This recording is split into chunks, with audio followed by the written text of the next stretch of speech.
আমরা এটা constantly monitor করতেছি। আর এইটা হচ্ছে যে এটা নির্ভর করবে এটা যুদ্ধটা কতদিন চলে। তো আমরা এই শর্ট টাইমে আমাদের ব্যবস্থা আছে। আমরা যেমন জ্বালানি তেল আমদানির জন্য চুক্তিগুলো করা আছে, তারপরে আমাদের এই 6 মাসের জন্য চুক্তি করা আছে। তারপরে হচ্ছে যে আমাদের যে এলএনজি ইম্পোর্টের কতগুলো লং টার্ম কন্ট্রাক্ট আছে সেগুলো ইন প্লেস আছে। এরপরে আমাদের যে স্পট পারচেজ আছে। তো একটা আশার বিষয় হলো যে এই যে এলএনজি সাপ্লায়াররা, যদিও এলএনজির মেজর সোর্স হচ্ছে মিডল ইস্ট, কিন্তু এরা বিভিন্ন জায়গা থেকে সাপ্লাই করে, সিঙ্গাপুর থেকে সাপ্লাই করে, মালয়েশিয়া থেকে সাপ্লাই করে, জ্বালানি তেলও ইয়েতে।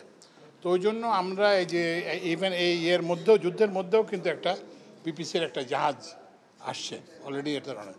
তো ওই জন্য যদি যুদ্ধ দীর্ঘস্থায়ী না হয় তাহলে আমরা মনে হয় যে এটা কোনো ইয়ে হবে না। আপাতত কিছুটা দাম বাড়ছে, সেটা আমাদের মেনে নিতে হবে।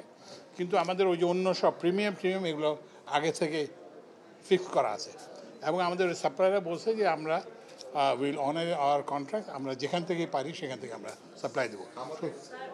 না, এখন আমরা তেলের দাম বাড়ানোর কথা চিন্তা করতেছি না।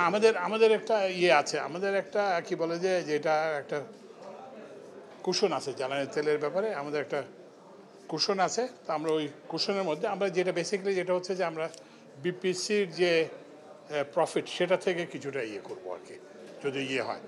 কিন্তু আমরা সাবসিডিও বাড়াবো না এবং তেলের দামও ইনশাআল্লাহ বাড়াবো না আপাতত। অপচয় রোধ করে সাশ্রয়ের কথা বলছিলেন একটা। কিসের অপচয় রোধ করে সাশ্রয়ের কথা? না, সাশ্রয় হচ্ছে কন্টিনিউয়াস প্রত্যেক ইয়েতে। ইভেন গত সপ্তাহে কত যেন 21 কোটি টাকা কন্টিনিউ প্রত্যেক দিনই সাশ্রয় হচ্ছে। আচ্ছা, আমি একটু বলে শেষ করিনি। আমি weed like to thank hour honourable ambassadors, EU ambassador, Mr. Michael Miller, the ambassador of Switzerland, Mr. Inge, and also our ambassador from Spain.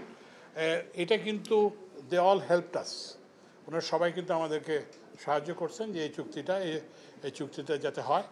আর এই যে এই চুক্তিটা শুধু যে একটা গ্যাস চুক্তি তা না, এটা হচ্ছে বাংলাদেশ সম্পর্কে একটা যে ইনভেস্টমেন্টের ব্যাপারে এটা যে ভালো জায়গা, যে আমরা এটা আলোচনা করে we can reach N agreement. So this will demonstrate, এবং এটা আমাদের ভবিষ্যৎ যে বিদেশি বিনিয়োগ সেটাকে হেল্প করবে। জ্বালানি খাতে আমরা বেশ কয়েকটা, আমি আসলে পাবলিকলি অনেকগুলো ডিসকাস করে আমাদের জন্য, আমি আগে বলেছি যে অ্যাক্টিভ ডিল নিয়ে আমরা পাবলিক ডোমেইনে খুব বেশি কথা বলতে চাই না। বাট আমরা ওই ইনভেস্টমেন্ট সামিট এবং তার আগে পিছের বেশ কয়েকটা ভিজিটের উপর বেস করে আমরা বেশ কয়েকটা লিড পেয়েছি। আমরা জ্বালানি মন্ত্রণালয়ের সাথে ডিরেক্টলি কাজ করছি আপাতত ওগুলা নিয়ে। তো সেগুলোর কয়েকটা সিগনিফিকেন্ট প্রগ্রেসও হয়েছে।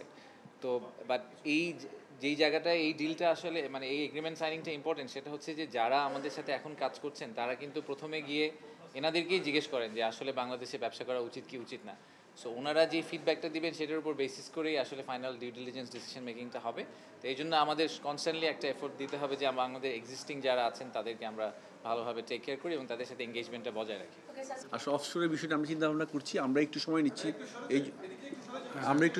এই জন্য যে আমরা নেগোসিয়েশনগুলি আবার রিভিউ করছি আসলে কী কারণে যারা আগে আমাদের কাছ থেকে কিছু অফার নিয়েছিল, অ্যাকসেপ্ট করেছিল, কিন্তু তারা পরবর্তীকালে আপনার বিডে অংশগ্রহণ করার পর আমরা বিড দাখিল করিনি। তো তাদের ক্ষেত্রে আমরা তাদের সাথে আলাপ করছি যে তাদের সমস্যাগুলি কী কেন। এইটার ভিত্তিতে আমরা অলরেডি কাজ শুরু করেছি। নতুন করে আমরা নেগোসিয়েশন করবো এবং নতুন করে আমাদের কিছু রুলস অ্যান্ড রেগুলেশনগুলি আমরা চেঞ্জ করবো। আমাদের জ্বালানি তেলের মজুদ সম্পর্কে বলতে পারেন? আমাদের 45 দিনে মজুদ থাকে, এই মজুদ আমাদের আছে।